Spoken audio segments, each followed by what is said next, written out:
Salut à tous, je suis Ariane, votre spécialiste en génie civil. Alors aujourd'hui nous allons parler des constructions en sol marécageux et nous allons prendre pour cas d'étude la ville de Douala.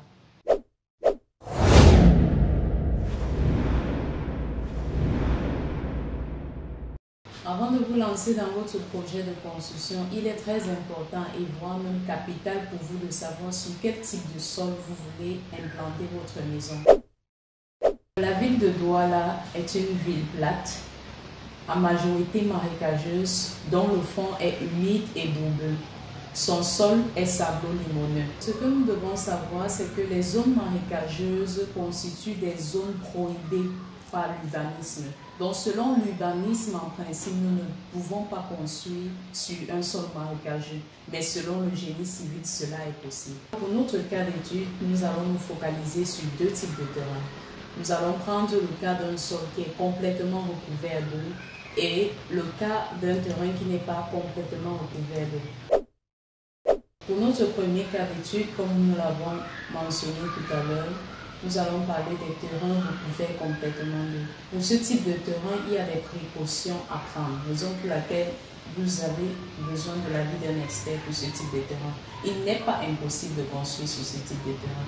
Au contraire, il est très possible. Mais pour ce faire, vous avez besoin d'utiliser un matériau drainant. Le matériau drainant, on a l'exemple de la pouzzolane, on a l'exemple du sable, qui est un matériau drainant.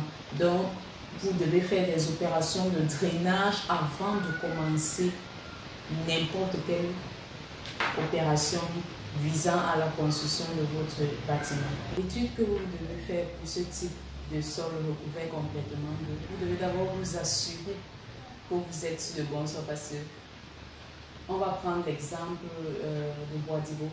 Bois-d'Ibo, par exemple, si vous arrivez à Bois-d'Ibo, il y a certains endroits qui sont complètement recouverts d'eau et lorsque vous voyez, la texture du sol est sablo-limoneuse. Donc, il y a juste quelques opérations de remblai que vous devez faire au préalable avant de commencer à mettre votre matériau drainant. Généralement, il faut décaper d'abord avant toute opération de terrassement.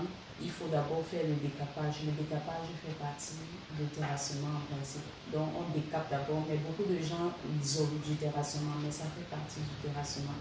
Vous faites d'abord le décapage de votre terrain, vous enlevez les arbres, les racines qui sont encore à l'intérieur du sol avec votre engin.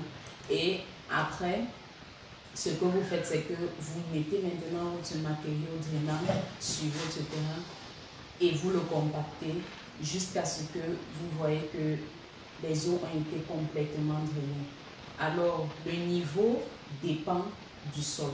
Ça peut être, vous pouvez le faire à plus 1, ou bien vous pouvez le faire à plus 1,50 ou 50 cm. Alors là, ça dépend du sol qui est en face de nous. On a eu l'habitude d'entendre que pour construire dans une ville comme Douala, il est conseillé de faire des constructions sur vide sanitaire. Oui, ce n'est pas faux, mais ça dépend de l'endroit sur lequel vous vous trouvez. Vous pouvez vous trouver sur un endroit où vous devez absolument faire une construction sur vide sanitaire. Sous vide sanitaire, qu'est-ce que je veux dire par là? C'est que vous faites votre construction, c'est un peu comme si vous avez un sous-sol en bas, mais ce sous-sol est vide. Parce que, en fait, ça sera pour empêcher les remontées d'eau au niveau de la structure du bâtiment. Donc, vous pouvez le faire, lorsque vous voulez faire les constructions sur vide sanitaire, vous pouvez avoir recours aux fondations profanes ou bien aux fondations par pieux. Là, ça dépendra de ce que vous avez en face de vous et de ce que l'expert vous conseillera. Pour notre deuxième cas, nous avons les terrains qui ne sont pas complètement recouverts d'eau. Il y a certaines zones à Douala, comme les zones de Bonabéry, Amgouélé, il y a certaines zones qui ne sont pas complètement recouvertes d'eau. Mais vous constatez que lorsque vous voulez faire des opérations de remblai, quand vous commencez à faire les fouilles, vous constaterez qu'à 1 mètre déjà, vous avez de l'eau. Qu'est-ce qu'il faut faire? Généralement, lorsqu'on voit de l'eau, on est dans la panique, on ne sait pas ce qu'il faut faire. Mais ce n'est pas un problème. Tout ce que vous avez besoin d'utiliser, c'est que vous avez besoin d'une pompe. Lorsque vous mettez la pompe, vous pouvez expulser les eaux et continuer vos fouilles jusqu'à atteindre les niveaux du bon sol souhaité. Aussi, lorsque vous utilisez les pompes pour expulser de l'eau, sur ce type de sol aussi, il est conseillé pour vous de faire d'abord les fouilles sur un endroit du terrain avant d'aller sur l'autre, pour éviter que lorsque vous êtes en train de faire les fouilles au point A, en faisant les fouilles au point B, l'eau de B ne vient plus se déverser dans le point A.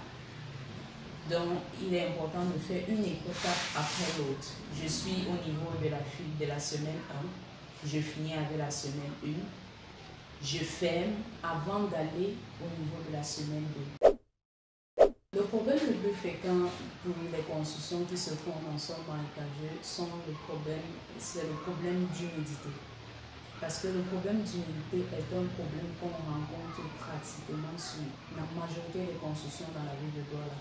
Si vous êtes quelqu'un qui est fin observateur, lorsque vous voyez une maison construite, vous allez constater qu'en bas, au niveau de la base du bâtiment, le mur, la partie que vous voyez, vous allez constater qu'il y a comme des traces au mur qui sont dessinées là comme des auréoles, un peu comme si la mousse non voulait avait tendance à pousser dessus.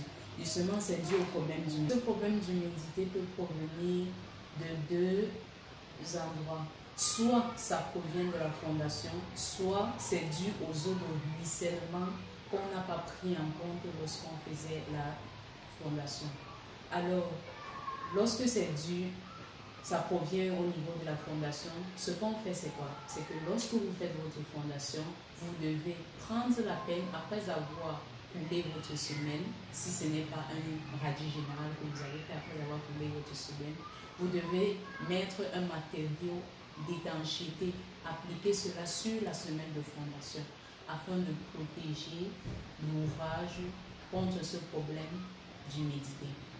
En dehors de ça, vous pouvez aussi également, après avoir appliqué ce matériau d'étanchéité sur la semelle, lorsque vous fermez et que vous voulez maintenant faire votre dallage, vous pouvez mettre du fil polyane avant de mettre maintenant votre matériau dedans, parce que il faut en noter que le produit d'étanchéité vient protéger les semelles de fondation, ça vient protéger l'ouvrage en général, parce que ce n'est pas seulement sur les semelles qu'on applique cela. Même sur les murs, on a des produits d'étanchéité qu'on applique également sur les murs. Ça vient protéger l'ouvrage. Le matériau drainant vient drainer les eaux. Et maintenant, le fil polyane protège contre l'humidité également. Donc, ça vient en appui au produit d'étanchéité que vous avez appliqué sur l'ouvrage en question.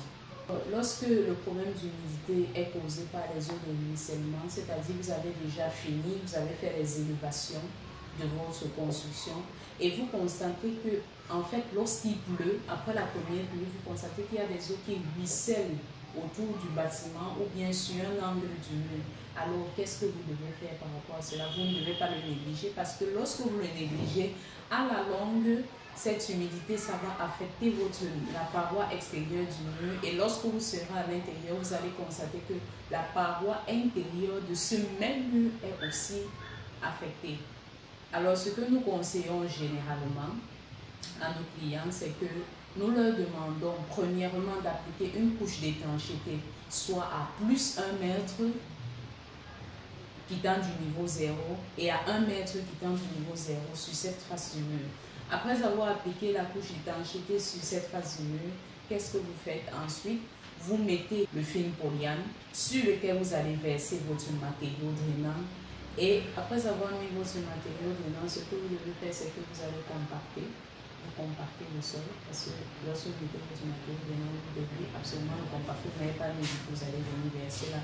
Si nécessaire, vous mettez un tube PVC afin que ça puisse collecter les eaux du point où l'eau commence à ruisseler pour le déverser ailleurs, peut-être dans un égout ou bien dans un regard que vous avez fait à côté.